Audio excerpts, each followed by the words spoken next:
Good afternoon. I know there are people still struggling to find parking, but I think we'll get started because it's already a few minutes after the hour. I'm Martha Johnson. I'm director of the Maier Museum of Art at Randolph College. And it's my honor today to introduce our speakers, our historian Kathleen Placidi and Randolph history professor emeritus John D'Entremont. They will present Fugitives Hiding in Plain Sight, Reflections on Flavius Fisher's Dismal Swamp, which is a painting on view in our first gallery. They will use the painting as a launching pad to explore issues crucial to the coming of the Civil War and hauntingly relevant to current events. I want to thank our team at the Maier for coordinating this event, especially Curator of Education Laura McManus and Administrative Manager Kathleen Fort. Laura, Kathleen, over there.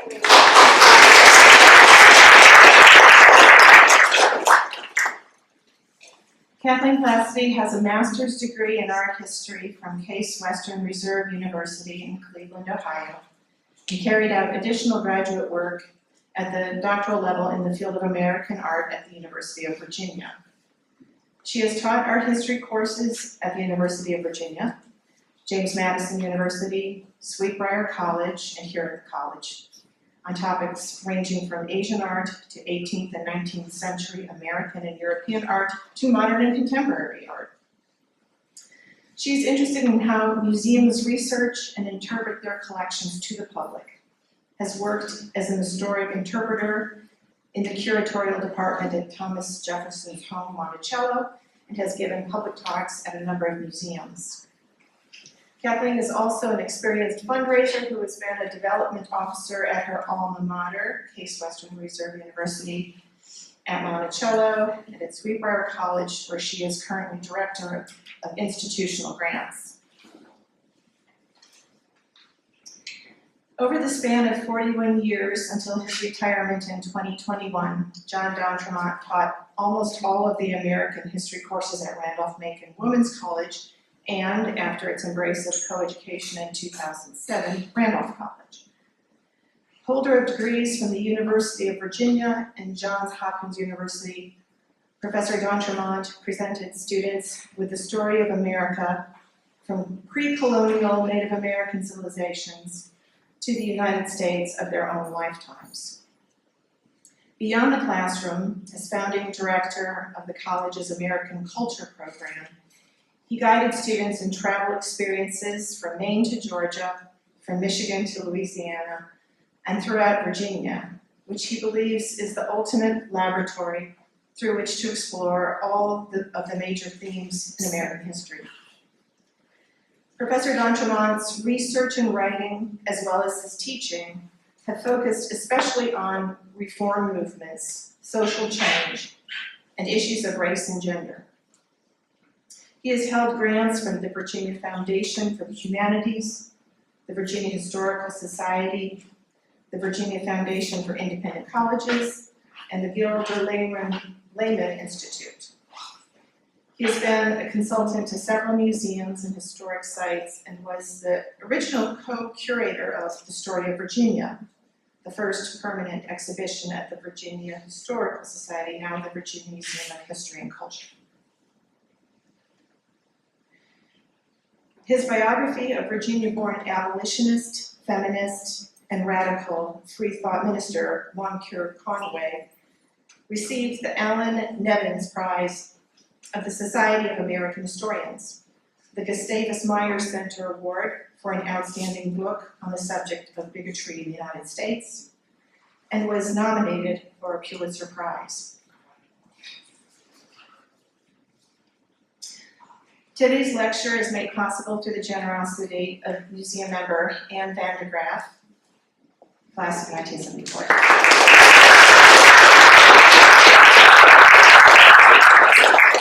Many of you know Anne is a wonderful artist and a longtime civil rights activist with a particular commitment to African American justice. Thank you, Anne.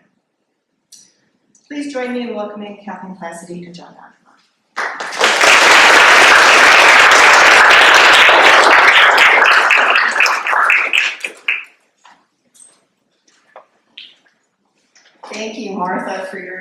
introductions of me and John, and I'll tell you now, so I'm going first if you haven't already figured it out, and then John will follow me. And I also want to thank Martha and Laura for inviting us to give this talk. And we also want to thank everyone on the staff of the Maier and Kathleen for it gave us a lot of help in the logistics of this. We also want to thank Anne for her generosity in making this event possible. And I want to thank all of you for coming. I see some good friends, colleagues here, and even some alums who were students of mine back in their day at the college. Well, I think we all know how lucky we are to have the Maier Museum of Art in our midst. Its collection, which concentrates on American art, is truly incredible, and its holdings in landscape are very strong, with many of the greatest 19th century landscape painters represented, such as Thomas Cole, Asher B. Durand, George Inness, and many others. Now, among the wonderful landscapes on the museum's walls is Dismal Swamp by Flavius Fisher. And it is a depiction of the Great Dismal Swamp, and it was painted around 1858. And it's truly an evocative, mysterious, strange, and beautiful painting. And if you haven't taken a good look at it, it's out in the big gallery, so please do take a good look when this event's over. Now, Fisher is said to have sometimes painted from memory, and perhaps that help gives the painting its unearthly look. But he wouldn't have actually painted the finished oil on site in the open air in the Dismal Swamp. He would have created it in his studio based on his sketches, and possibly from his memory too. And in the Dismal Swamp, the setting sun casts this wonderful glow of pink, orange, lavender, yellow over the scene. We see the crescent moon, which is now set in the sky above, so it seems to be a twilight landscape. And we also see a large body of water, which is probably Lake Drummond, the largest freshwater lake in Virginia. It's right in the middle of the swamp, though it could just be a particularly marshy area. And I think the moon here really helps give the painting part of its evocative aura. And you can also see lots of examples of how the moon gives landscapes a wonderful aura if you go next door and see Kathy's exhibition. Now, in some parts of the campus, the paint is very thinly applied, but there are other areas, like in the lines of the clouds here and here, where the paint's quite thickly and very painterly applied. He probably was using a palette knife for that. And the central section of the image is, again, taken up by this body of water. Above, we see a bird. It's probably a raptor. There's something dangling from its beak. There's this islet here. The scene is framed on either side by groves of trees. And the Dismal Swamp's probably best described as a forested wetland, so it has quite a variety of wildlife and plant life in it, as we'll see. Just about the only verticals in the painting are the trees. It's otherwise overwhelmingly horizontal. The shape of the canvas, the line of the clouds, the horizon line in the foreground here. This tree in particular, festooned with vines, helps draw our eye upward toward the islet in the center of the painting. And then here in the foreground, we see reeds, cattails, more vegetation. There are some water birds here, and then here in the center, there's this heron. And if you look closely, there's really not a lot of foreground here. If you imagine yourself, the viewer, in the painting, you don't have a lot of solid ground to stand on here. So Fisher's really putting us right in to this very mysterious landscape. Now, Fisher is not a very well-known American artist. He was born in Wytheville, Virginia in 1832. His family moved to Tennessee when he was a little boy. He showed quite a skill for art from childhood, and he studied art in Philadelphia for several years. He went back to Tennessee and was working as an artist in Memphis and Nashville in the very early 1850s. And he came back to Virginia in 1855, where he set up a studio in Richmond on Broad Street between 8th and 9th Streets. And the Maier has two other examples of work by Fisher, the self-portrait painting beside Blackwater Creek and this portrait of Charles Canvas. Now, Fisher came back to Lynchburg. Well, first let me say, he left Virginia in 1860 to go to Europe to study art at the Berlin Art Institute, and he was one of the first Americans to study there. He stayed in Europe throughout the entire Civil War, and then came back to Virginia in 1866, where he opened a studio here in Lynchburg.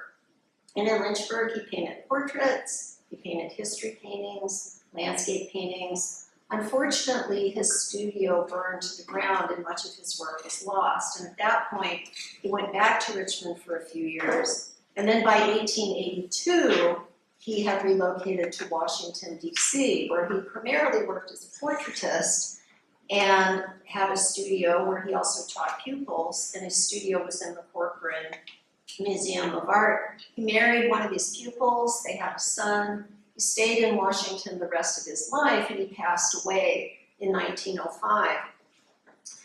Now, he got a lot of portrait commissions. That's what a lot of his income came from. And you can see in this example, this is a portrait of a young Virginian, a man named Charles Canvas, who was a graduate of the U.S. the U.S. Naval Academy. He served as a naval officer. And tragically, he died young at the age of 23 in 1882, the same year the painting was done. So I'm guessing this might have been a posthumous image painted from a photograph. In his self-portrait at Blackwater Creek, you see him in the open air, en plein air, painting, directly inspired by nature. You can't see what he's painting, but that sliver there is Blackwater Creek. It's a very fresh and a pleasing work, but it lacks the atmospheric power of the Dismal Swamp. Now you may have noticed in looking at this painting, we see birds and we see plants, but there is no indication of any human presence here. But there were people living in the Dismal Swamp, and many of them were enslaved people who had escaped there seeking freedom and refuge. These self-emancipators are known as Maroons. Now, Flavius Fisher, and just about any mid-19th century American looking at this or any image of the Dismal Swamp would have known this, because the Great Dismal Swamp loomed large in the minds of both white and black people in antebellum America. But before I talk more about Maroons, I need to say more about the swamp and about the institution of slavery in the United States. Now, 9,000 years ago, the Great Dismal Swamp covered about 1 million acres. That's about 2,000 square miles. And it more or less remained that size until it began to be reduced by commercial ventures, which really geared up in the second half of the 19th century. Today, the Dismal Swamp is a national wildlife refuge, and it's about 113,000 acres, or about 190 square miles in size. And it stretches from southeastern Virginia below Norfolk down through northeastern North Carolina by Elizabeth City. It's a varied ecosystem. It has many trees. This is a bald cypress, but it also has red maple, tupelo gum, Atlantic white cedar. There are many creatures in the swamp. There are over 40 species of mammals that live there, including otters, minks, and black bears. There are more than 200 bird species. Some of them are migratory birds passing through, and others spend their lifetimes there. There are warblers, woodpeckers, water birds like the heron in Flavius Fisher's painting. There are raptor birds, many more. There are reptiles ranging from frogs to turtles to snakes, some of which are poisonous, like water moccasins. And there are a host of insects. There are butterflies, dragonflies, ticks, flies, mosquitoes. Now, for thousands of years, the swamp was a refuge and a resource for Native American peoples of the Chesapeake region. They hunted, fished, and gathered there, They had settlements on the edges of the swamp. They conducted controlled burnings in it to clear land to plant crops on, typically corn. And when the English colonists arrived in Virginia in the 17th century, they didn't really see anything of value in the swamp. In fact, they feared it and thought it was a very unhealthy place full of miasmas, bad air. But it was at that time, in the 17th century, that the swamp began to become a place of refuge. Some Indian people who were dispossessed of their lands after warfare with the English, as well as indentured servants and enslaved people seeking freedom, sought safety within the swamp. But by the 18th century, the English colonists decided, well, the swamp might be useful after all for commercial purposes. In 1728, William Byrd, II of Westover, led a survey to determine the boundary line between Virginia and North Carolina. And as part of that work, his team surveyed the swamp. Though Byrd himself didn't set foot in the swamp, his team members did. He called it a horrible place, a dirty bog, but he actually named it the Dismal Swamp. In 1763, the Dismal Swamp Land Company was formed, and it was a speculation venture with George Washington as one of its leading investors. And their idea was they could make the swamp commercially viable by draining it and then harvesting it for lumber and using the rich soil for agriculture. And all this work was to be done by an enslaved labor force who were digging the draining ditches and harvesting the timber. So this photograph shows the site of one of those ditches, so it's called the Washington Ditch. But as often happens, nature is hard to tame. The Dismal Swamp was hard to tame. Now, this company didn't become profitable until sometime after Washington's death in the early 19th century, and they finally became profitable by abandoning the efforts to drain the swamp to concentrate on timber harvesting. Now, another commercial development of the swamp was building a canal on its eastern side. And you can see that's the line of the canal there. So it connects the Chesapeake Bay area up north with the Albemarle Sound area down here. And with the canal, that meant you could transport goods by ship or barge between the two states, and you could also take materials that were produced in the swamp, timber logs, cedar shingles, out.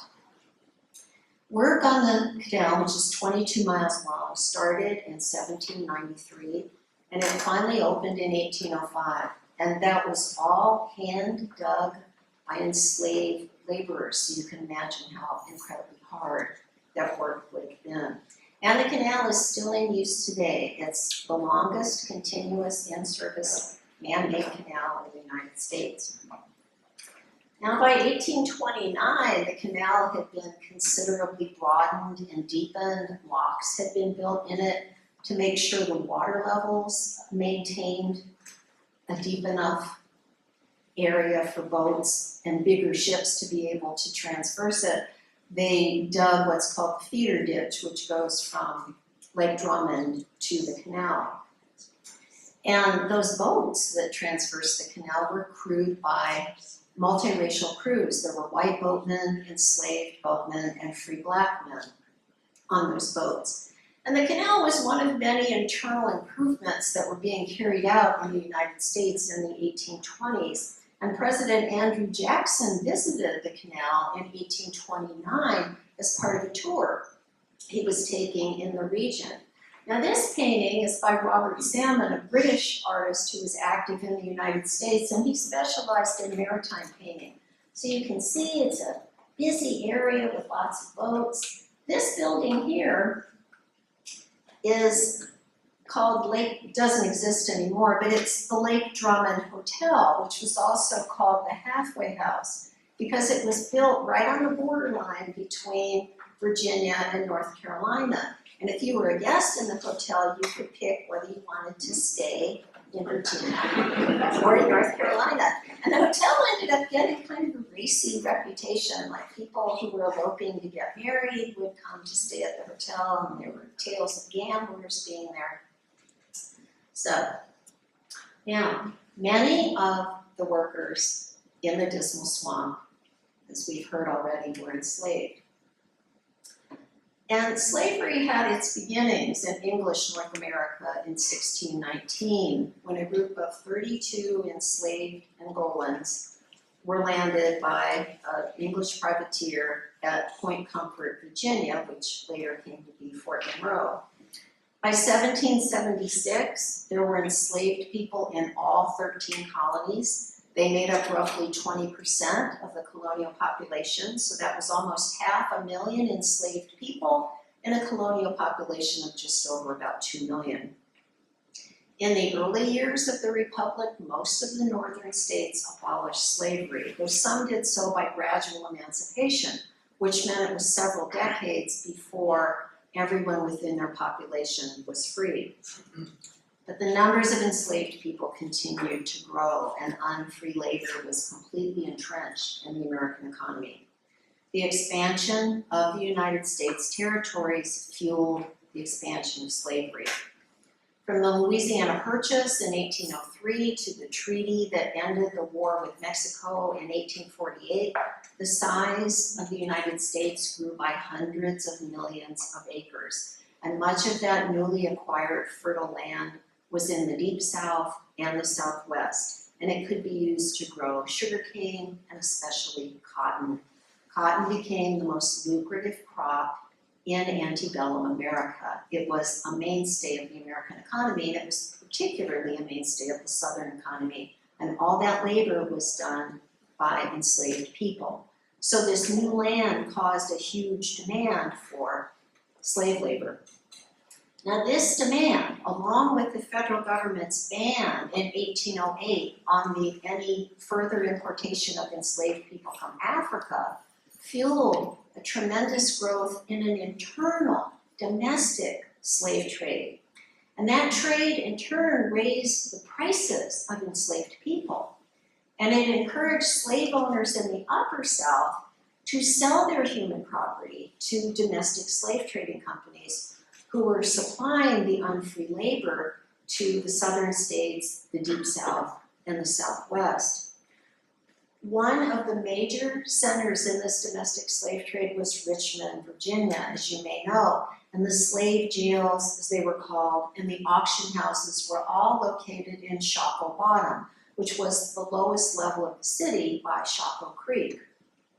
Now the Virginia state capitol, so the Capitol grounds area, and the very elite neighborhood behind it called Court End, where the elites lived, like Chief Justice James Marshall's house was there. The Valentine family had a home there.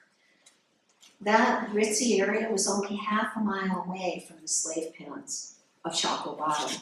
And Flavius Fischer's Richmond studio was in Court End. So I don't know if Fischer personally owned enslaved people himself, but he would have been completely familiar with the institution of slavery and aware of how deeply it divided the nation. And in 1850, in the census of 1850, and that's the decade when Fischer paints Dismal Swamp, there were about 3.2 million enslaved people in the United States out of a total population of 23 million. By the 1860 census, so 10 years later, 1 year before the start of the Civil War, there were over 3.95 million enslaved people out of a total population of about 31.4 million. Now these two images that have been floating up on the screen for a while are a scene of a slave auction that took place in Richmond in 1853. And these images were created by Eyre Crowe, who was a British artist at that time traveling in the United States with his friend, the famous novelist William Makepeace Thackeray, who was on a lecture tour of American cities. And one of the cities the tour stopped in was Richmond. Now, Eyre Crowe, while on the tour, bought a copy of the huge best-selling novel by Harriet Beecher Stowe, Uncle Tom's Cabin, that came out in 1852. He read it and was absolutely horrified by what he learned about the institution of slavery. And in Richmond, he saw an advertisement for an auction, and he thought, I'll go. Well, he did go. He made sketches of what he saw, and then back in England, he turned these into engravings and paintings. He also created depictions of the aftermath of the auction when the people that were sold were being taken away. And that's what you're seeing here. After the sale, slaves going south from Richmond. For enslaved Black Americans, the growth of the domestic slave trade and its supply of labor to far distant places made their ever-present fear of being sold away became even more terrible. Previously, sale meant being taken away from your home and your loved ones, but if you were lucky, you might be sold to a place that was close enough that you could still visit. But increasingly, and especially for people who were enslaved in the Upper South, sale meant exile. It meant going to a place hundreds and hundreds of miles away and working under even more harsh labor conditions like the cotton fields and the sugar fields. It meant going to where you would never see your loved ones again. That threat was real, and it drove people to acts of resistance, and one of these was escape. So for freedom seekers, escape didn't necessarily mean going up north to a free state or to Canada. It could mean, for example, reaching a place with impenetrable terrain where it would be hard for the slave catchers to find you, and where you could be harbored by other self-emancipators, a place like the Dismal Swamp. And the need for self-emancipators to find a refuge that was safe and as hidden as possible was heightened by the Fugitive Slave Act of 1850. That act put the power of the federal government behind capturing enslaved people who had escaped to freedom and returning them to their owners without due process of law. It compelled officials in free states to comply, and it levied fines on people, fines and imprisonment on people who aided freedom seekers. Basically, it made everybody complicit in the institution of slavery, whether they wanted to be or not. And it sparked massive protest and resistance up north. And this sounds rather familiar in terms of things that we see going on today. Now, life in the Dismal Swamp was certainly difficult, but it was obviously better than enslavement. The Maroons living in the Dismal Swamp were effectively, if not legally, free people. And from the 17th century through the Civil War, a span of about 250 years, it's estimated that as many as 50,000 Maroons lived in the Dismal Swamp. Now this is a good quote from Frederick Douglass, so I have it floating up on the screen. As Douglass stated in an 1850 lecture, one of the most telling testimonies against the pretended kindness of slaveholders is the fact that uncounted numbers of fugitives are now inhabiting the Dismal Swamp, preferring the untamed wilderness to their cultivated homes, choosing rather to encounter hunger and thirst, and to roam with the wild beasts of the forest, running the hazard of being hunted and shot down, then to submit to the authority of their kind masters. And by the way, of all the people who lived their entire lives in the 19th century, Frederick Douglass was the most photographed American. Douglass intentionally sought out photographers to take his portrait, and whenever possible, he patronized Black photographers for this, because he wanted his image, that of a powerful, dignified, confident, and very handsome man, to counter the racist stereotypes of Black people that were too often seen in contemporary images. Now, speaking of contemporary images, these are two contemporary images of people who lived in the Dismal Swamp. The man on the left is a Maroon. The man on the right is a free Black man who lived on the outskirts of the swamp. Now, the term Maroon was used in the English colonies and then in the United States as a name for freedom seekers who had escaped to remote locations, like the Dismal Swamp. And the word is derived from the Spanish cimarron, meaning fugitive or wild. And the Spanish applied that word to their escaped property, whether it was cattle or human property in their New World colonies. Now, these images are by David Hunter Strother, who was an artist and journalist who went by the pen name of Port Crayon, meaning pencil holder in French. He did sort of a series of travelogue articles for Harper's New Monthly magazine in 1855 and 1856. And he journeyed to the Dismal Swamp and wrote about the people he met there, white supervisors, free black people, enslaved workers, and Maroons. And he drew sketches of the people he met to illustrate his article. And these are really quite striking images because they're about the only contemporary artistic images we have of black people living in the Dismal Swamp. Now, there are other artistic depictions of the period, but they're imagined. They're not actually portraits of real people. So Alexander Keeling, the man on the right, whom Strother called Uncle Alec, was a free man who lived on the borders of the swamp. He was a minister. He preached to enslaved people and Maroons in the swamp, and he helped escapees making their way north to freedom.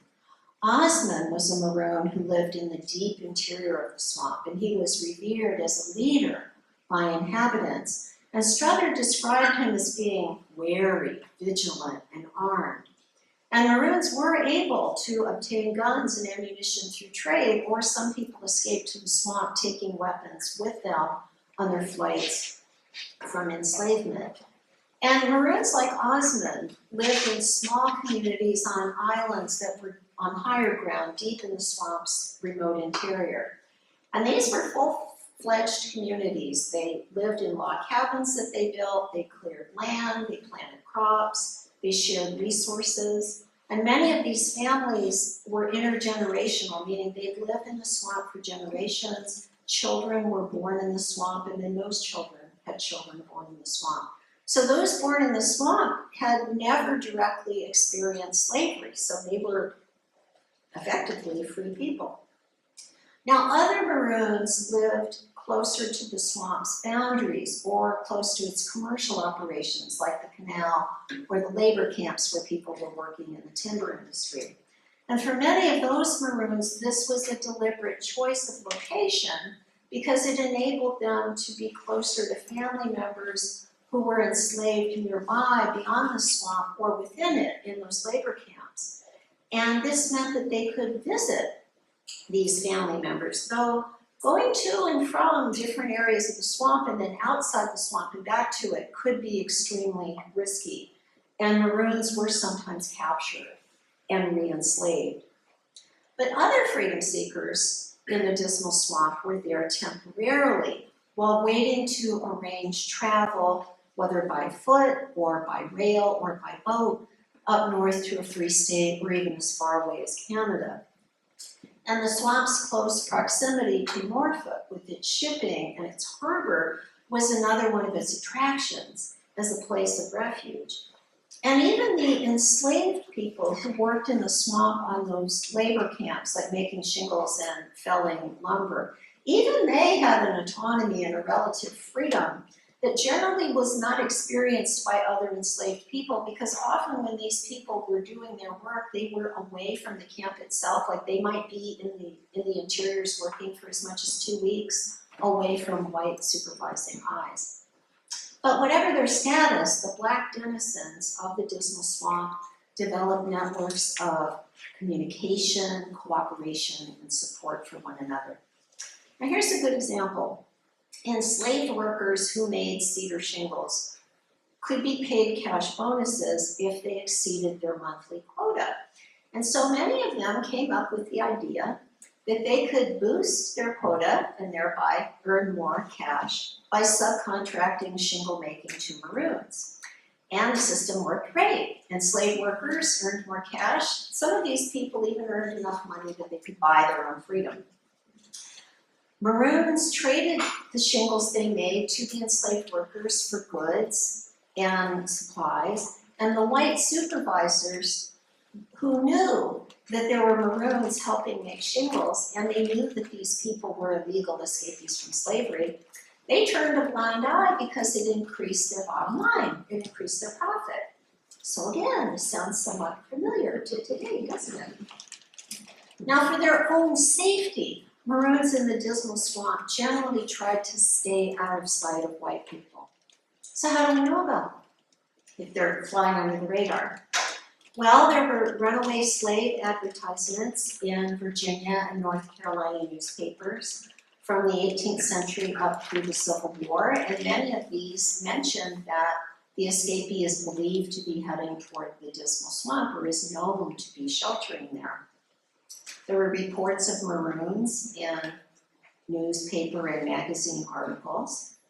There are mentions of them in contemporary letters. We have autobiographies of enslaved workers and freedom seekers who were in the swamp, and we have oral histories from former maroons and their descendants.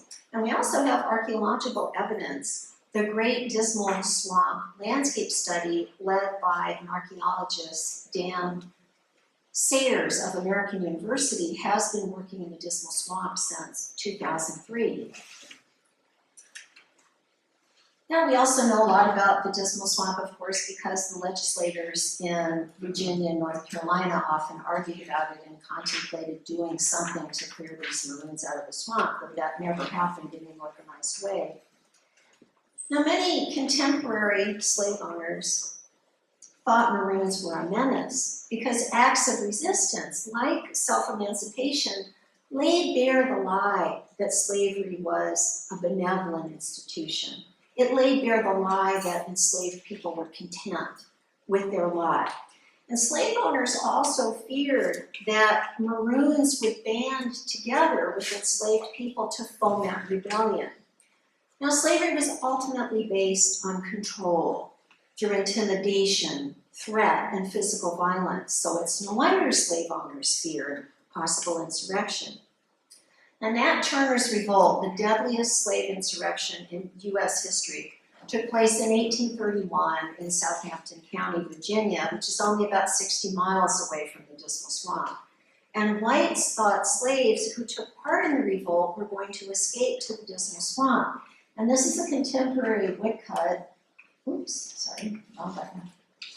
And you can see here, it shows that the armed slaves are killing their enslavers, and here you see troops are chasing the rebels who are escaping into this swampy area. Now here is an engraving based on Nat Turner's revolt, but this engraving was made more than 30 years later, but some whites believed that Nat Turner and his followers had laid some of their plans through meetings that were held in the deep interior of the swamp. But the Dismal Swamp was also part of the American cultural imagination. There were works of literature and art that dealt with the swamp. Now, antebellum writers tended to write about the swamp in terms of its connections to slavery. Henry Wadsworth Longfellow's poem, The Slave in the Dismal Swamp, which laments the tribulations of an escapee, was one of 8 anti-slavery poems in his 1842 collection, Poems on Slavery. And that particular poem reached an even wider audience that same year when William Lloyd Garrison, the abolitionist and founder of the newspaper The Liberator, published the poem in The Liberator. And the poem was also known because it was included in an illustrated anthology of Longfellow's poems published in Great Britain in 1856. And that's what you're seeing here. This is a page from that British anthology, and these are just the first 2 stanzas of the poem. Now, there were other works of American literature that referred to the Dismal Swamp and its maroons, but by far the most famous literary treatment and the most detailed, the work that most engaged with the swamp, was Harriet Beecher Stowe's follow-up novel to Uncle Tom's Cabin, which was Dread, A Tale of the Dismal Swamp, which was published in 1856, and this is the cover page for that original. It was published in 2 volumes in Boston. And she didn't serialize this. Uncle Tom's Cabin was serialized in 1851 and then came out in novel form in 1852, but this went straight to being a novel. Now, Dread has a very complex and multi-character plot, which weaves together the interconnected lives of Maroons living in the swamp, enslaved people living on nearby plantations, and their white owners. Dread, the titular main character, though he doesn't actually appear in the novel until about a third of the way through it, but he looms like very strongly throughout it in terms of his presence. So he's a Maroon living in the deep interior of the swamp. He's a charismatic, prophet-like leader. He experiences religious visions, and he helps shelter other freedom seekers. Now, Dread is the fictional son of a historic figure, Denmark Vesey. Vesey was a free man of Charleston, South Carolina, who was executed in 1822 for planning the slave revolt. Now, Dread himself wants to lead a revolt, but he waits in vain for a heavenly sign, which never comes, so no revolt actually takes place in the plot of the novel. And Stowe modeled him in some ways closely on Nat Turner, also a charismatic leader who experienced religious visions. Now, Dread's name is also a play on the word dread, D-R-E-A-D, meaning fear, because slave owners dreaded insurrection, and Black people dreaded the consequences of enslavement. And at that time, the name Dread would certainly have brought to readers' minds the case of Dred Scott, who you see in a photograph here.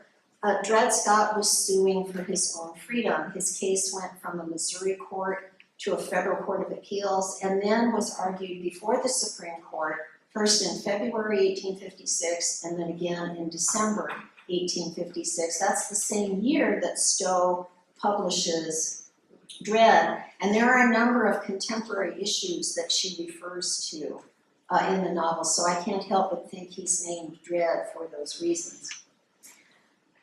The Supreme Court, by the way, issued their Dred Scott decision in 1856, which is often considered to be the most infamous decision the court ever made, and John's going to be talking more about that later. But there are also artistic depictions of the Dismal Swamp in the antebellum period, so Fisher wasn't the only person who painted a landscape of it.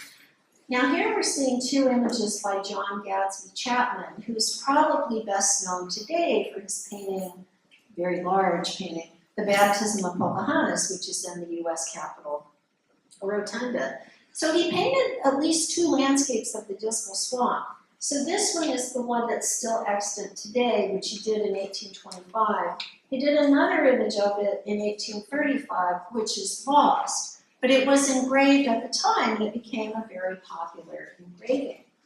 Now it's possible that Flavius Fisher knew Chapman's painting of the Dismal Swamp, or the engraving of it, because you can see the compositions are not dissimilar in that they're showing, the body of water, which is probably Lake Drummond here, framed by trees, and each has a rather prominent bird. Here, this eagle-like bird, and then here, a heron. Another artist who painted the Dismal Swamp several times was a French artist named Regis Ginaud, who was working in Brooklyn, New York. He came to Virginia several times and painted landscapes of the Dismal Swamp while here. And this is an 1845 version. So it shows a fiery sunset over the swamp. It's very beautiful in terms of its fiery orange and russet colors.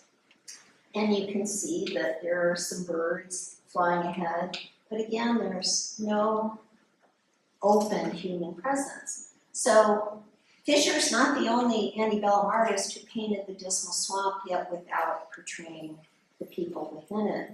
But here is an artist who did paint people in the Dismal Swamp. This is by Thomas Moran, and of course the museum has this wonderful view of Venice in the other gallery. This was painted, and these dates are significant, during the war. The Civil War. And that's a time when freedom seekers would have been very much in the public mind. In 1861, Union General Benjamin Butler, who was the commander of Fort Monroe, which is only about 25 miles from the Dismal Swamp, declared that Confederate-owned escapees who reached the fort were contrabands of war, and they were not subject to be returned to their owners. And this policy became a practice throughout the Union Army. So here you see that Moran depicts these two escapees, and they're looking back fearfully over their shoulder because they're being pursued by these two fierce mastiff-like dogs, and then here in the background, here are two slave catchers. And then that brings me back to Fisher's Dismal Swamp. Now, as I mentioned when I began, I believe the painting depicts the end of day. The sun is setting, the moon is rising, night is coming on. And night was the time when enslaved people would typically have time for themselves. They would return to their own living spaces and care for their families, prepare their meals, eat, socialize, hunt, fish. They even traveled with or without the permission of their owners to visit friends and loved ones who were in bondage in nearby locations. And night was the time when escapees would slip away from the start of their journey to freedom. Now, I might be wrong. It's possible that the work depicts sunrise over the swamp rather than sunset over the swamp, but in a way, I think this doesn't matter, because both dawn and dusk are liminal times of day, times that are on the boundary. They're transitioning between one thing and another, and that the painting depicts a transitional time adds to its aura of mystery and ambiguity, just as the Dismal Swamp itself was a place of ambiguity, because some people saw it as a threat, and other people saw it as a refuge. And the Dismal Swamp was a place of transition between enslavement and freedom. And even if Fisher doesn't show their presence in his landscape, we know the Dismal Swamp was a place where Maroons and other freedom seekers lived, and they tried hard to remain unseen. But their presence was so vivid in the white imagination, it's as though they were hiding in plain sight. Well, thank you, and now John will continue.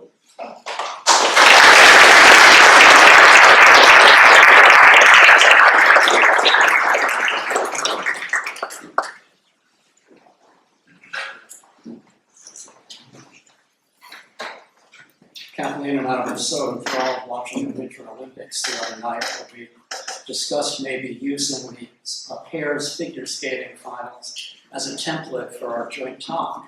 But we dropped the idea because we couldn't agree on who would throw whom across the aisle. I was willing to be thrown, but said I'd break something. So. Well, I can't help but think about people walking down Broad Street in 1858, white people, free people, walking down this big, bustling street in the capital city of Virginia, one of the most important states in the Union, during one of the most prosperous decades in 19th century American history. They're, in my mind, they're middle class, they're well-dressed, they're happy, they're youngish, the world is their oyster, and they see Flavius Fisher's gallery/studio, and they decide to pop in and see what he's got going, if he's got anything interesting on his easel or on the wall. They see this. And you know, if I know one thing about people in the 1850s, it's that regardless of where they lived, if they were white, they probably were really excited about living in this country, in that decade, at that time, because what a time to be alive. Their grandparents had lived through the American Revolution, had lived through an ideological revolution that shook the world and excited millions.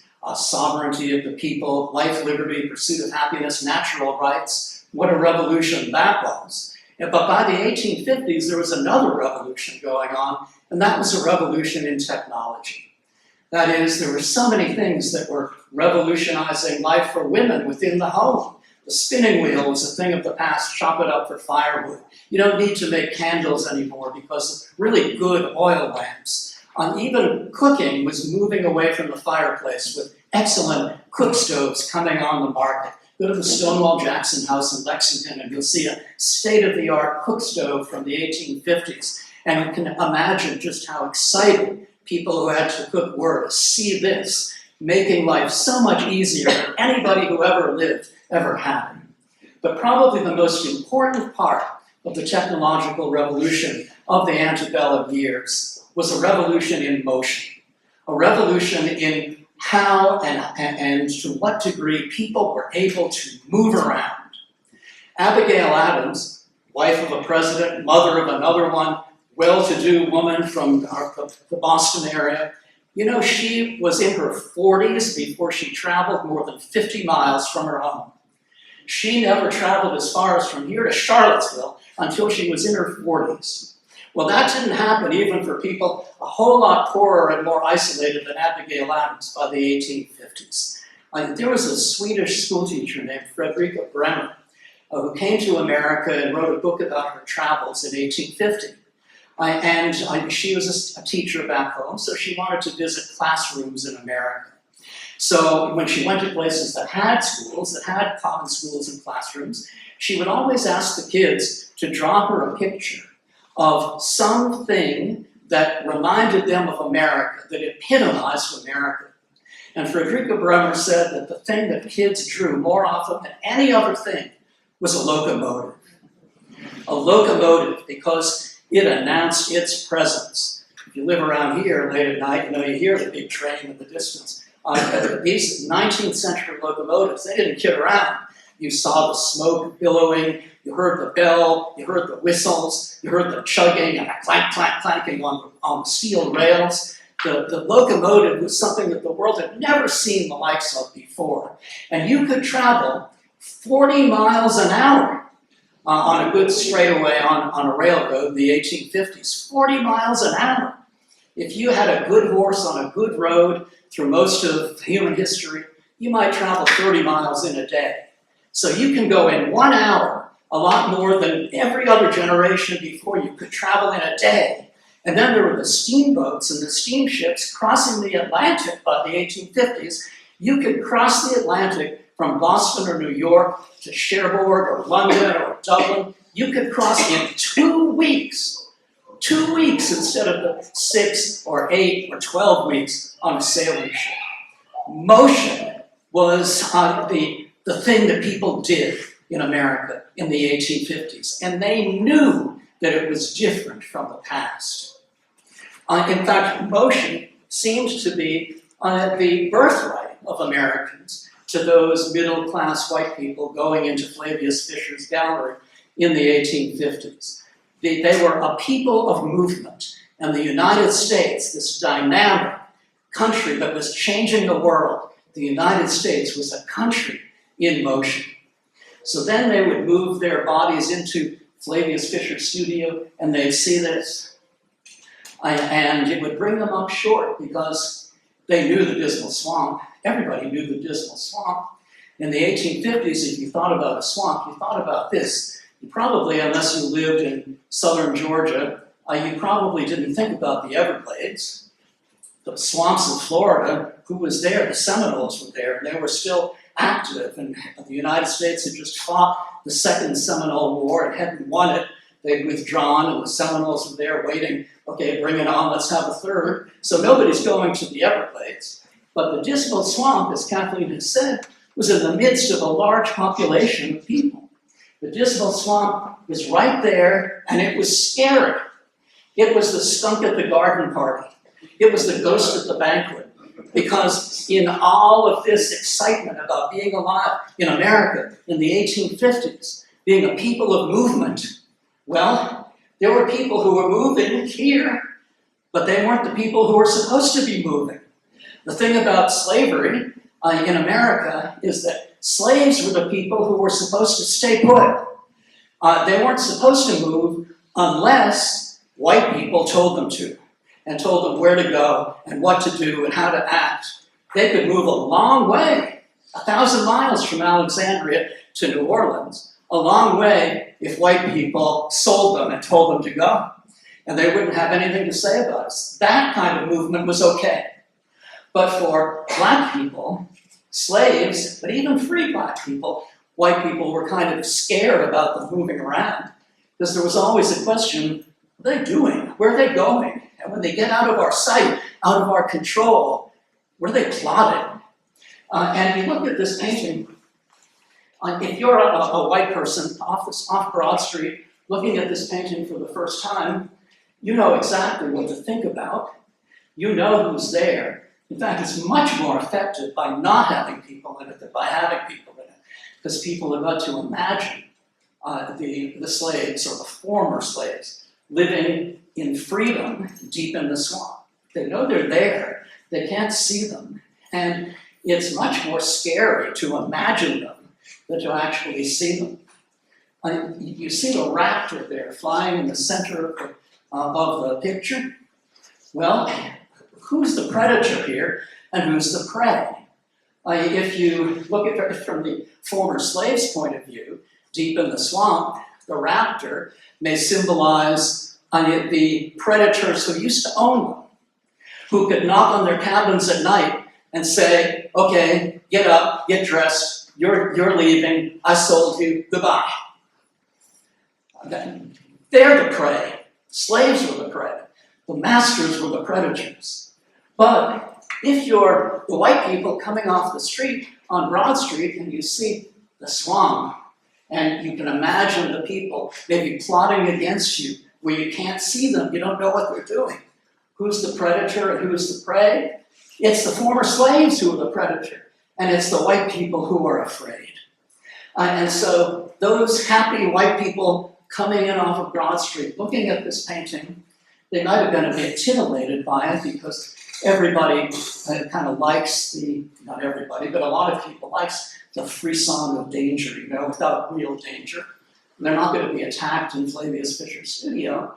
And yet, there is a feeling of dread that's going to come over them because they know that not everything is happy in America. Not everyone is happy in America. And the future is unclear. Lucky for them, they didn't know that 3 years later, the cataclysm of cataclysms is going to hit them. About 1 out of every 3 men of military age is going to be dead by 1865. They don't know that slavery is about to collapse. Then they would have had more than dread in their hearts.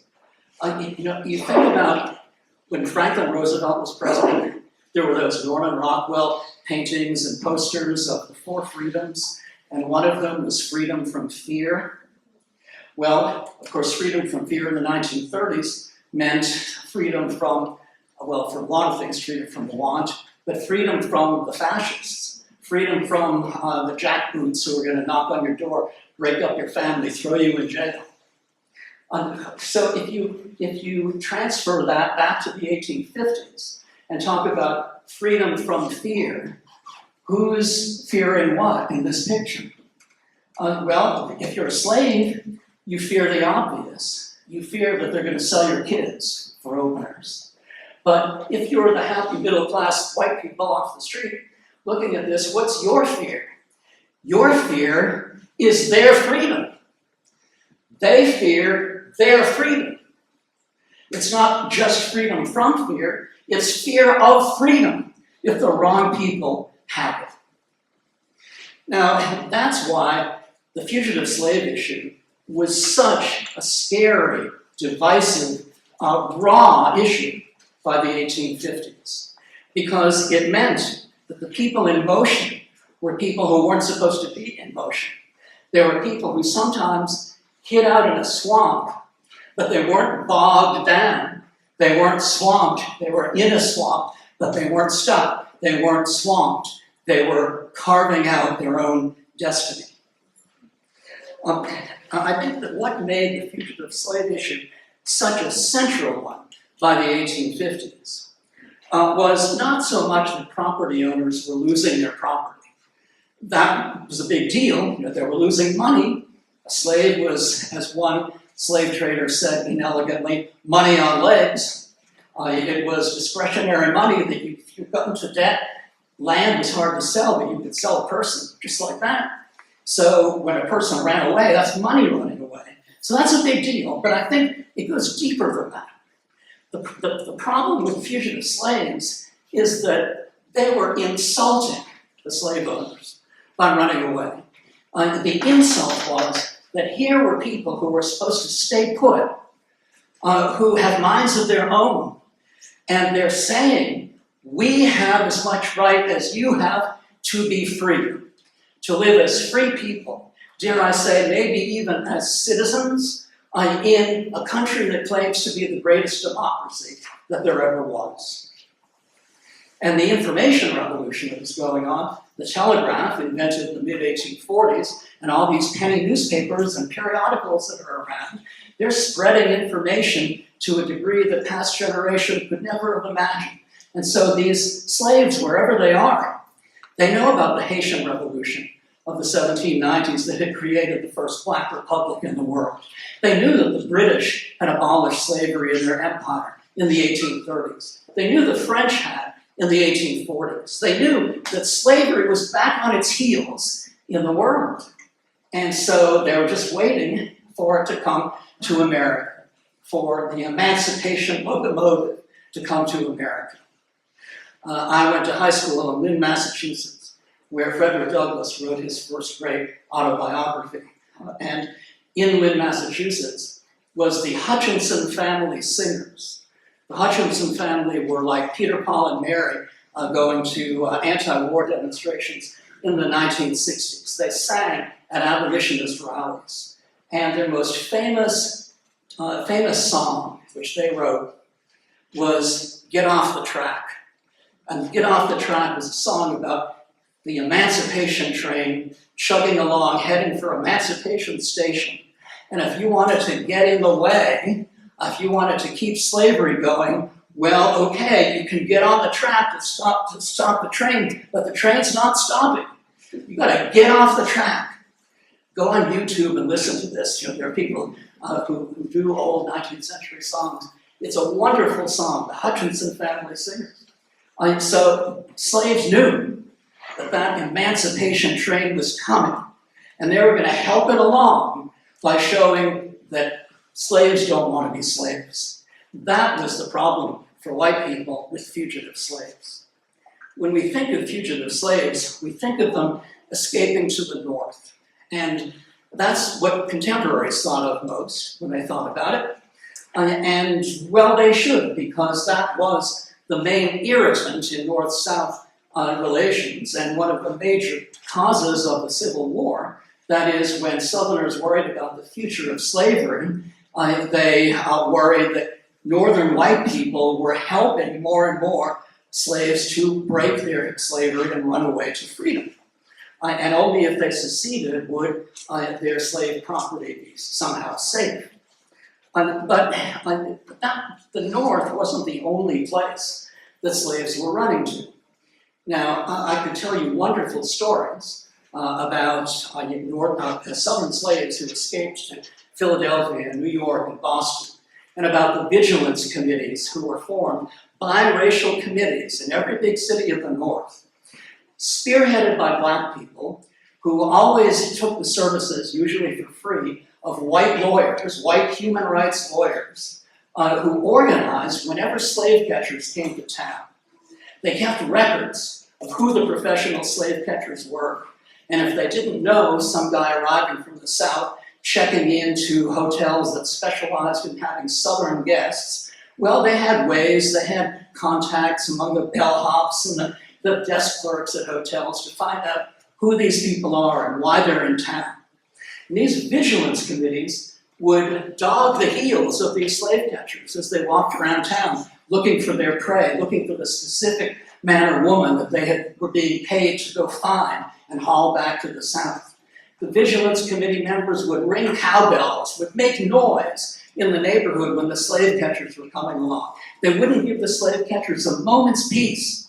They would try to fill the courtrooms when the hearings were held on whether this person should be returned to slavery. Sometimes Black onlookers in the courtroom would suddenly get up, walk to the front of the room, gather up the defendant, and walk out with him before the authorities could do anything.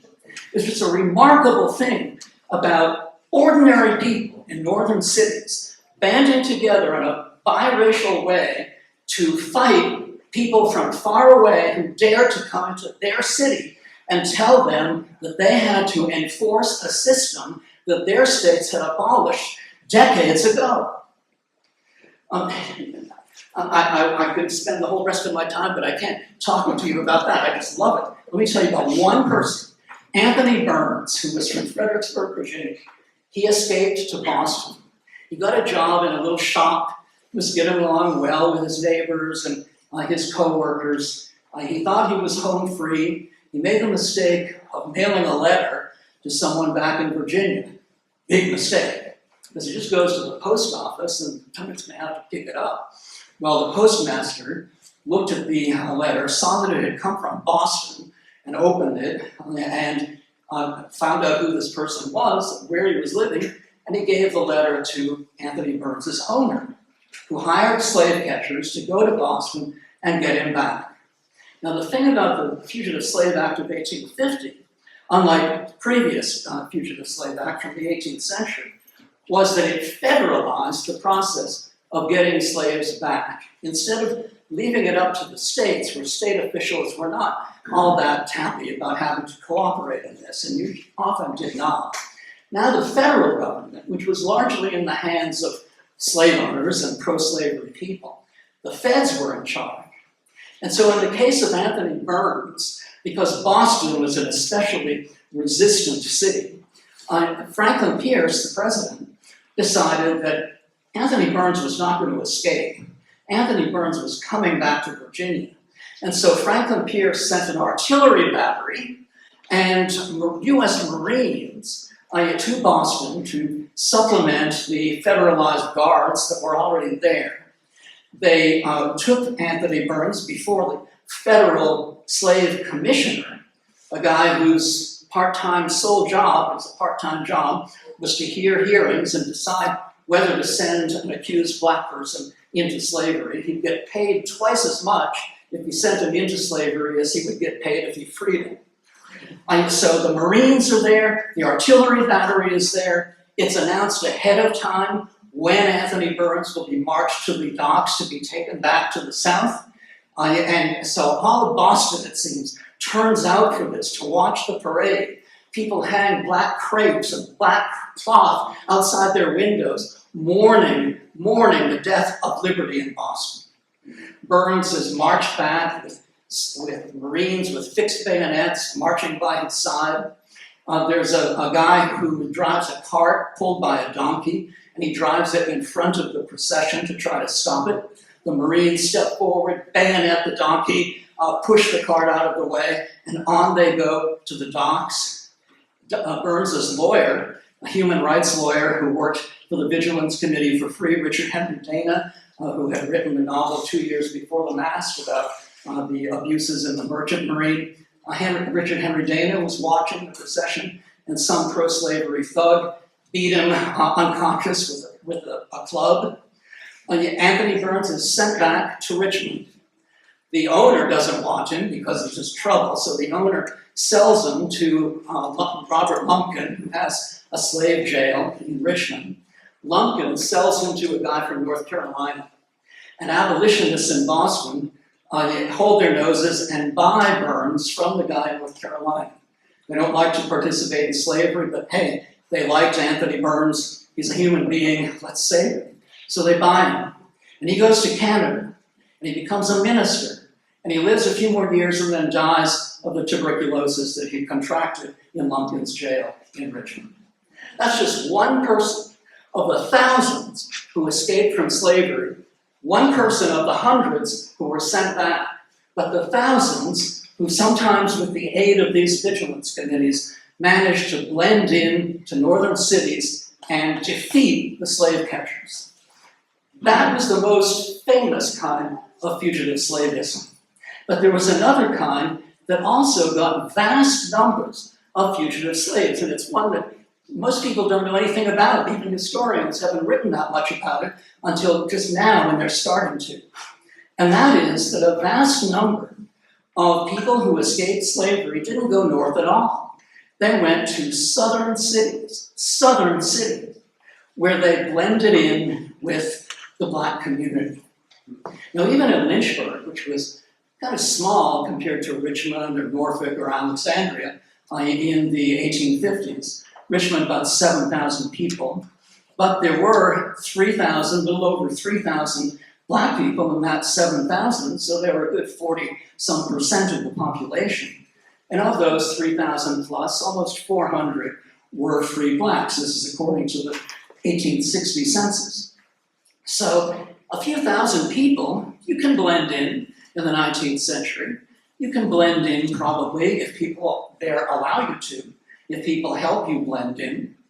And obviously you can't escape to the countryside. You can't blend in there. So people went to the cities and they met people who would forge papers for them. Every black person in the South during slavery times had to have papers anyway to identify them. And any white person could stop any black person at any time and demand to see their papers. So the first thing you do when you went to Richmond or Norfolk or Alexandria or Lynchburg to blend in, you get forged papers to show that you are indeed a free person. You probably go not to the city right next to where you were enslaved. You probably go to a city that was 100 miles away, far enough away that you could blend. And you would tell people that you trusted who owned you, so that if that person showed up in town, there would be people very willing to hide you. Mostly black people, but believe it or not, a few white people too sometimes were willing to hide them. Moreover, you could get a job. You could get a job hired by a white person who would want some cheap labor and who wouldn't ask you too many questions about your past. It's kind of a don't ask, don't tell kind of deal. So as long as you kept your nose clean, you didn't break any rules, you didn't break any laws, you are had totally clean criminal record except for pretending to be free when you, under the Virginia laws, you were not, you'd be okay. Because even white employers, they weren't going to turn you in. They profited from your labor as long as you stayed under the radar. And that was a very important part of fugitivism, and it shows just how hopeless it was when slave owners thought that they could really control the slaves. When you can get away to the north, that's one thing. Most people couldn't do that. But getting away and blending in the South, that was different. A lot more people could do that. But there was another kind of person blending in southern cities, black person, blending in illegally. And that had to do with the aftermath of the American Revolution. In Virginia, followed by most other states, in Virginia, the revolution's ideology of natural rights was really taken seriously, even by slave owners. It was taken seriously. In the North, which didn't have as many slaves, it was taken so seriously that emancipation laws were passed that did get rid of slavery altogether. Some states overnight, other states more often gradually phased out slavery, but it was gone by the 1850s in the northern states. In the southern states, these were slave societies, not just societies with some slaves. Slavery was too important both to the society and to the economy in places like Virginia, 45% slave at the time of the Revolution. So they couldn't emancipate everybody, it was unthinkable. But Virginia in 1782, the end of the Revolutionary War, passed a law providing for manumission of individual slaves by individual slave owners if the slave owner decided they wanted to free their slave. It had been almost impossible to do that in the colonial period. But now all you had to do, if you felt that slavery was wrong, either because of your ideology or your religion, you could go to the county courthouse and you could say, I want to free so-and-so. And you'd sign some documents and they'd give you free papers, freedom papers, to give to the person you were freeing. Robert Carter on the Northern Neck freed 500 people in the 1790s, 500 people. So Virginia went from having almost no free black people to having 10,000 free black people in 1800. But the problem was that the more free black people who ended up in Virginia, who stayed in Virginia after manumission, more white people got scared. They got scared because just like they were afraid of people in the Dismal swamp, they were afraid of free black people living openly as free, who could poison the minds of slaves, who might help the slaves rebel. And so there was a backlash in the early 1800s. People wanted to get rid of this 1782 law.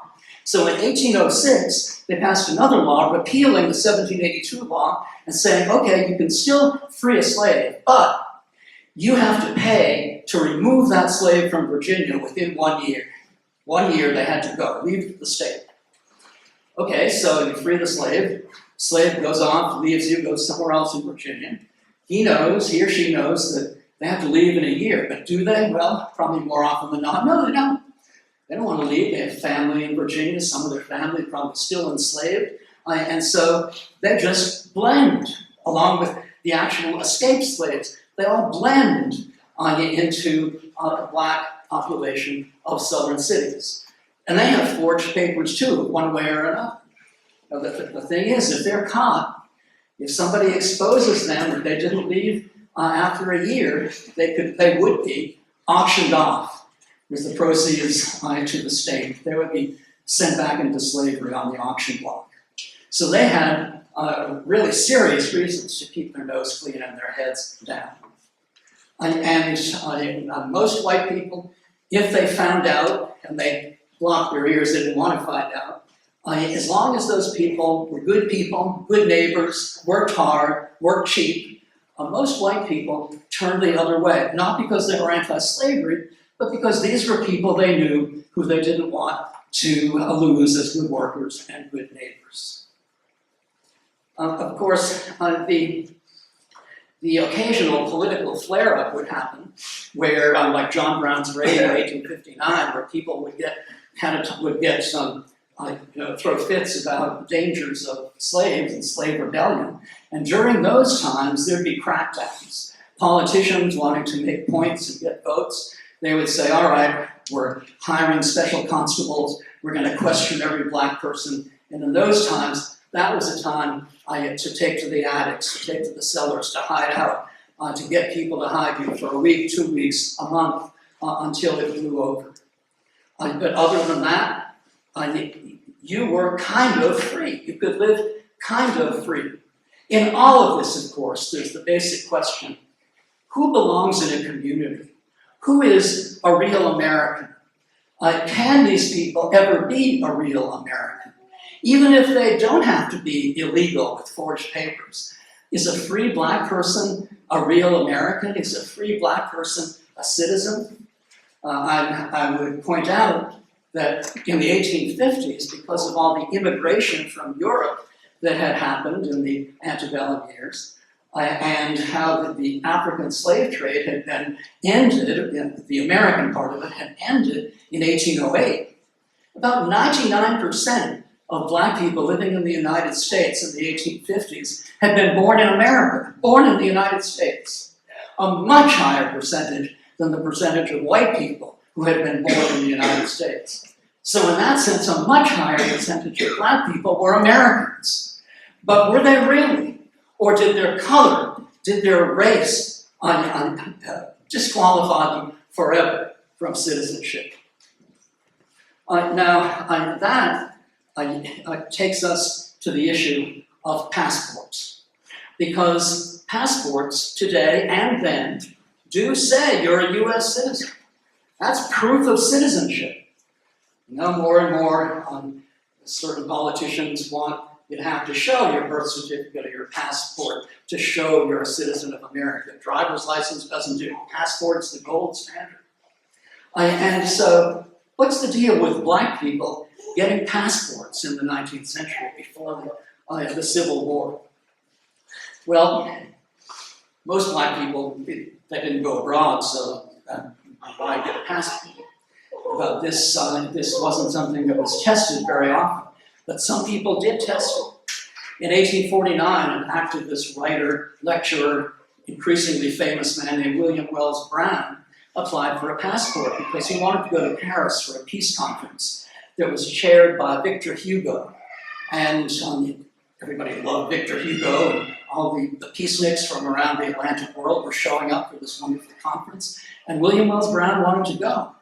So he wrote to the State Department, 1849, asked for a passport. He said, I was born in Kentucky. He had escaped slavery in Kentucky when he was 19. I was born in Kentucky and I am a colored man. Well, and I would like a passport. Well, the State Department never even answered him, a deliberate insult. But William Wells Brown decided to test it anyway. So he got a ticket on a ship. He had to go down and spend the entire voyage in the baggage department at the bottom of the ship. But when he got to Europe, he needed a passport, or so he thought, because France demanded passports in order to allow you to enter. Britain did not. The British Isles, England, Scotland, Ireland, they didn't have to have a passport to enter then before the Civil War. Nor did you have to have one to leave or enter the United States, for that matter. But to go to the continent, you needed one.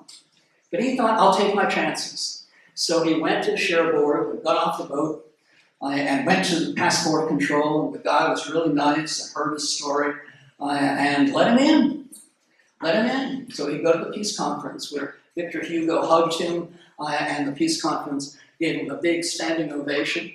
He came back on another ship, and on the way back, he ran into another Black American man. And they struck up a conversation, and he said, isn't it terrible they won't give us passports, but they'll give them to the white people? And the other black man said, well, wait a minute, I have a passport. And Brown said, how did you get one? And I didn't. And the other black man said, well, I'm traveling as the servant of Mr. So-and-so. He's a slave. So if you were a slave, which is the proper place for black people in the minds of the power structure, if you're a slave, then you can get a passport as long as you're accompanying your master. Just as in the antebellum years on the Capitol grounds in Richmond, if you're black, you cannot enter the Capitol grounds unless you are accompanying your owner or you were on an errand with a pass from a white person. Well, Brown was pretty ticked off about all of this, and he got back and he found out that back in 1834, a man named Robert Purvis, a very wealthy man of African descent in Philadelphia, had applied for a passport to go abroad, and the State Department in 1834 had given him one. Well, William Wells Brown was no shrinking violet, and he wrote an angry letter to the State Department saying, this guy back in 1834 got a passport, why couldn't I get one in 1849? And this time a clerk in the State Department wrote him back and said, well, that man, yeah, he was of African descent, but it was so far back, he was white. He looked white, he sounded white, he acted white, and so he deserved a passport. But you're black, so you don't deserve it. You haven't earned it. You're not qualified. So the State Department, at the beginning of the 1850s, was acknowledging, was saying, as they say the quiet part out loud, they were saying that the qualification for the one document that actually says you're a citizen is whiteness. If you're white, it doesn't matter who your ancestors were, you're a citizen. So what's going on here is that black people were being treated as internal foreigners. Internal foreigners. They live here, they've never lived anywhere else, but they're still foreigners. Homegrown foreigners, or as William Wells Brown said, I was born in the US, but not of the US. Well, this takes us to the Dred Scott decision of March 1857. Dred Scott was a slave born in Southampton County, Virginia, where Nat Turner's rebellion was. But before Nat Turner's rebellion, his owner took him to Alabama. Then his owner took him to St. Louis in Missouri, a slave state. And he was sold to an army surgeon.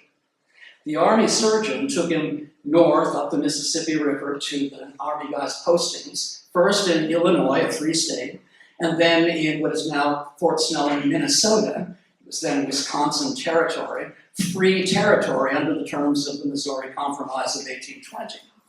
Dred Scott was there with his army owner for several years in those two places, married a slave woman named Harriet while he was in Fort Snelling, and then he and Harriet and their newborn baby were taken back to St. Louis by their army owner. Well, Harriet Scott, Dred Scott's wife, at church one day, at her church, was told by a fellow congregant, you know, I think you're free because you and your husband lived for several years in a free state and a free territory. Legally, slavery wasn't allowed in those places, and yet you were still kept as slaves. You have a lawsuit waiting to happen. And so Harriet told Dred, and they consulted sympathetic white lawyers. St. Louis was in a slave state. It was a city that had a lot of anti-slavery people, especially among the German immigrant population. And they agreed to take Dred Scott's case for free. They took it into the Missouri courts, where ultimately they lost. And then Dred Scott's lawyers decided, well, let's take it to the federal courts and see what happens there. This went on for years and years. This wended its way through the courts. But in March of 1857, the Supreme Court, in a 7-2 decision, told the world what they thought of Dred Scott's argument. They said, number one, being in a free territory under the Missouri Compromise's rules didn't matter. The Missouri Compromise had been repealed in 1854, but it was in effect when Dred Scott lived there. But the Supreme Court shockingly said the Missouri Compromise had always been unconstitutional because Congress had no right to ban slavery anywhere in the U.S. territories. That was interfering with property rights, and property rights were sacred. That was shocking enough. But then, totally gratuitously, because it hadn't been asked to rule on this, Chief Justice Roger Taney, in a long decision, gave America a history lesson. And he talked about how black people had never really had rights which a white man need respect. That's the way he put it. That's the way it had been in history, and that's the way it still was. And he brought up the passport business. He brought up how whiteness was the criterion to get a passport, which was a proof of citizenship.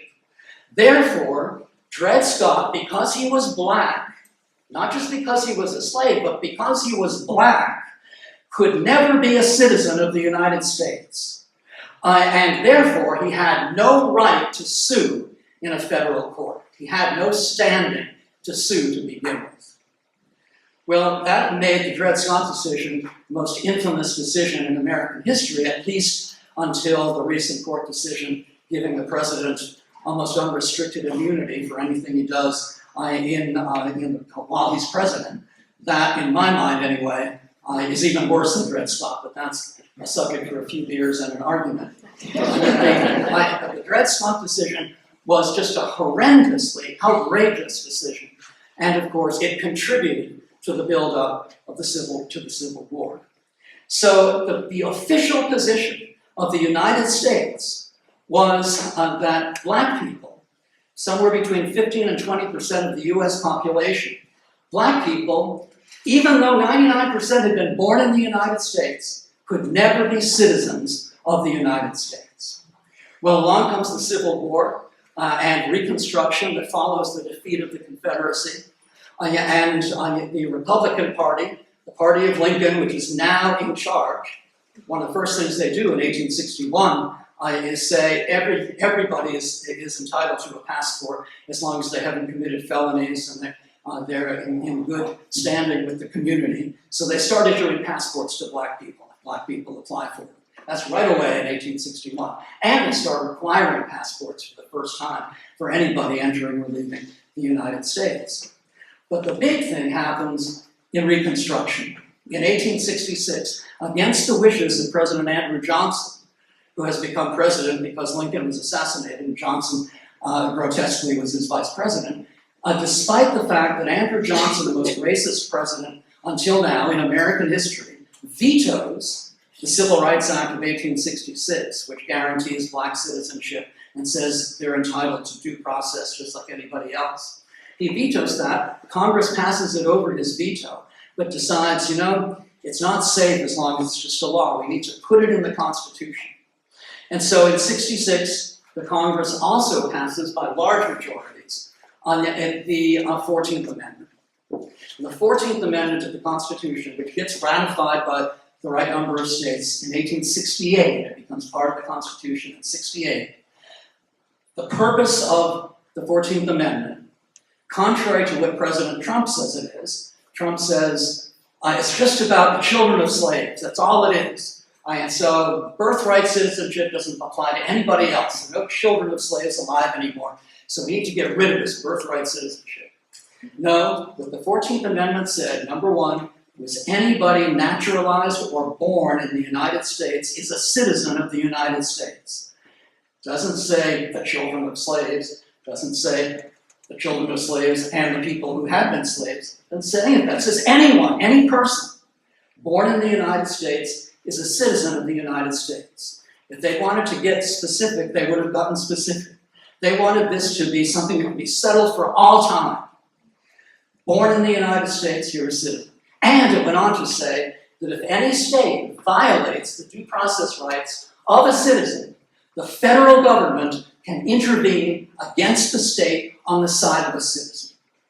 14th Amendment, a bedrock part of the US Constitution, more important than almost anything else. And that, I will close by just pointing out that is now suddenly a matter of controversy. No other presidential administration has even contemplated challenging it until now, but April 1st, 5 weeks from now, the Supreme Court will hear oral arguments on whether birthright citizenship should be eliminated. And they'll make a ruling probably in late June, just in time for the ultimate fighting match on the South Lawn of the White House to celebrate America's 250th anniversary. What it shows us, and I speak to the teachers in the audience, I see a whole bunch of you, and I'm so glad you're here. The teaching is so important. It's just as important as learning. They go together. It makes a difference if American citizens know history. And it certainly makes a difference if American leaders know history. Do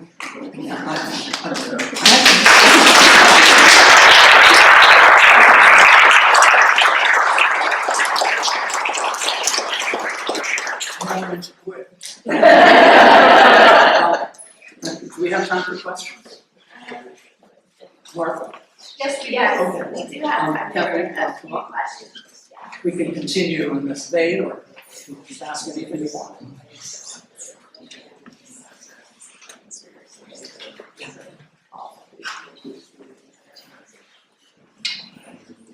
Somebody must have a question. I feel like I'm back in class teaching.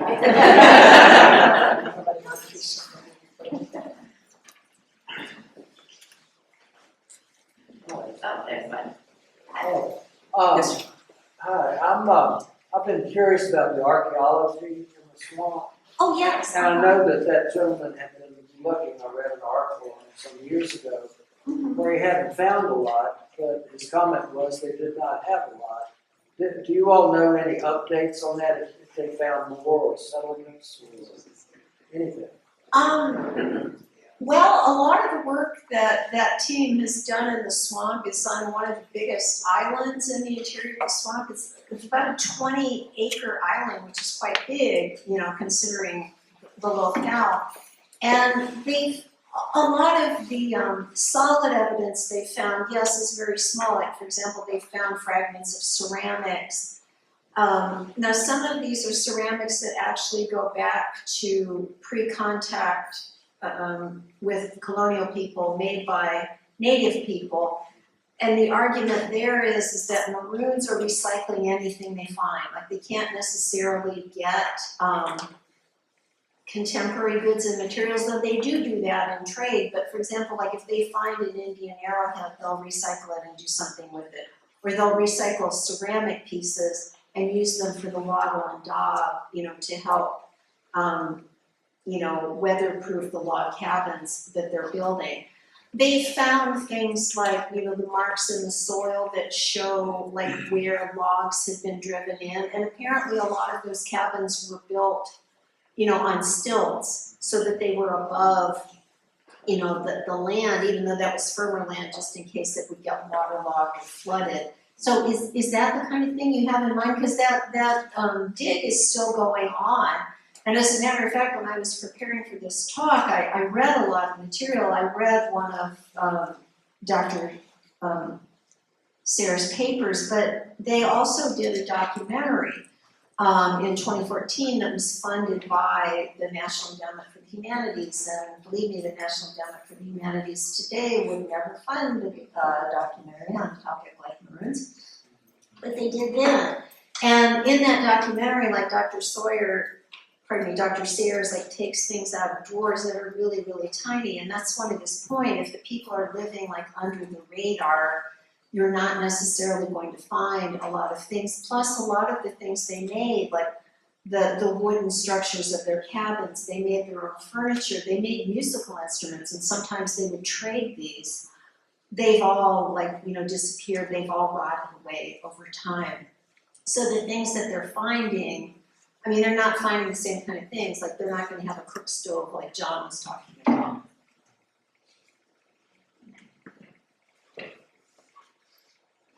Yes. Yeah. Do you know what percentage of the Maroons were Native Americans or indentured servants who were not escaped?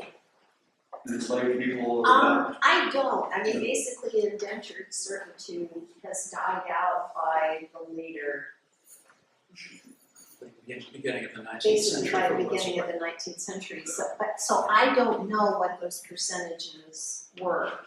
But in the 17th century, when all those wars are going on between Virginian Indians and the English colonists, there are a number of those tribal peoples who do take refuge in the swamp. But that lessens as this time goes by. But sorry, I don't know the percentages. I'm sure a real scholar of the Dismal Swamp would know, but I don't. Your question makes me think of the Tuscarora, for example. Tuscarora were in the Carolinas, southern North Carolina, South Carolina, and in the early 18th century, when South Carolinians especially were pushing into the upcountry and destroying Tuscarora communities and taking their land, they decided to migrate toward Pennsylvania, where William Penn had promised that pretty much anyone who would be a good neighbor and practice brotherly love can come to Pennsylvania, and including some non-white people. So the Tuscarora traveled toward Pennsylvania, where they eventually get to. It took them years, but they stopped in the Dismal Swamp. They hid out in the Dismal Swamp for a while because they knew they were going through territory where white people were going to be really hostile to them. But eventually they get to Pennsylvania and they become the 6th nation of the Iroquois. They've been the 5 nations, now they're the 6 nations with the Tuscarora. The other thing about Native Americans that I'm reminded of is that after Bacon's rebellion, or during Bacon's rebellion in 1676, when Nathaniel Bacon, an upper-class man who has just moved to Virginia, and he's got land on the frontier, which is attacked by Maryland Indians, and his overseer is killed. He decides, well, enough is enough from Indians, and he wants to kill all the Indians in Virginia, not the ones who killed his overseer, but all the Indians, so that white people can have their land. And he petitions Governor Berkeley to allow him to do that. And Berkeley, or Barclay, as he probably said his name, he refused. He said, we trade with these Indians, they're friendly, you can't go kill them. But Bacon says, well, screw you, I'm going to kill them anyway. So he raises an army of mainly aggrieved former indentured servants who are mad because they've finished their servitude, but they're still impoverished. They were promised social mobility and they didn't get it. So they join Bacon and he makes war on peaceful Virginia Indians. They attack the Pamunkey, who are ruled by a female chief, a Werowonskwa, named Concoquesque. And she has told her people, if Bacon's thugs attack us, don't fight back, just scatter, in all directions, scatter. And this will pass and we'll meet up again. The important thing is to survive. And so Concoquesque herself flees to the Dismal Swamp. And she meets up with the Pamunkey little boy. And she and the little boy survive by, as one chronicler said, eating turtles and other vermin of the swamp for a few months. And Bacon dies of natural causes. The rebellion is put down. And Concoquesque and the little boy emerge from the swamp, they reunite with other people who had survived, and the Pamunkey go on. And she, the next year, makes a treaty that gives the Pamunkey the reservation which they still have today. And she told her people the most important thing is to tell white folks, we are still here. And that slogan reverberates through the Native American community all over the country today. We are still here. And the Dismal Swamp enabled Kapukoeske, whose statue is part of the Women's Memorial on the grounds of the state capitol in Richmond today. It enabled her to be able to leave and say, the people are still here. Was there? I can help notice the parallels between your description of the ordinary Americans coming together to help the slaves and the parallels with what's happening in Minnesota today. Are there other periods in American history where you can draw that kind of parallel where ordinary Americans made a difference? Well, not as glaring, not as close a parallel. There are instances where some people banded together to help persecuted immigrants of various kinds. But here we have the difference in skin color. And these are black people being not turned into the authorities by white people. White people kind of know, don't exactly kind of know that these people are illegal, but still they in effect protect them by not turning them in. Usually when people are fundamentally different looking, like the Chinese in California and other states in the West in the late 19th century, they're not helped very much by their white neighbors. When there are pogroms against them, when there are mobs that descend on them and burn their communities and lynch them, there aren't too many people and too many white people standing in the way. This is an extraordinary thing in the antebellum years, because black people had been here forever, seemingly, and white people were used to it. And as long as, and recognized too, that these black people who are keeping their noses clean and their heads down, they're not asking to be the equals of whites. And yet they are still poor people, relatively speaking. They're not seeking great social mobility. They're just seeking peace and the ability to get a family life going without having somebody sold. So I think if they were seeking absolute equality, as many who escaped to the north ended up doing, they would have had less sympathy from their white neighbors, I'm sorry to say. John? Yes, was the Great Dismal Swamp a destination, maybe of last recourse for enslaved peoples who had been turned out or abandoned by their owners? People who were no longer considered to maybe have any market value anymore, maybe because of their age. Was the Great Dismal Swamp a place they could go to? Or? Well, the same, one could say that theoretically the same options were available to them as anybody else, although physical disability would have made that very difficult. It made it hard to get there. Very hard.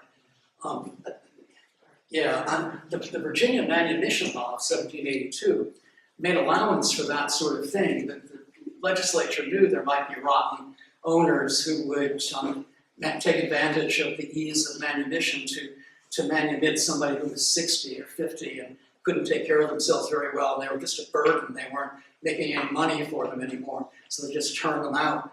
And the legislature said, you can't free anybody who's over 45, and you can't free anybody, I think, who was under 10. Just to avoid that, that was a little humane wrinkle in that manumission law. Yes. This will be the last question. I was going to ask, you're talking about like future slave act. Were there like individual slave owners paying for slave catchers to go north, or was it like southern governments paying for that? No, not the governments, the individual slave owners, which was lucky for the escapees because a lot of slave owners just didn't have the money. In fact, in the case of Anthony Burns, I think the owner ended up paying about $1,400 totally to pay the slave catchers and their fees and then all their expenses. of $1,400. And when Anthony Burns was sold to the guy in North Carolina, I think he sold for $1,450. So the owner of Anthony Burns really didn't make any money. He might as well have let Anthony Burns go. And that kept the number of slave catchers down. If the government had been willing to pay the expenses of slave catchers, then the northern cities would have been overwhelmed with slave catchers.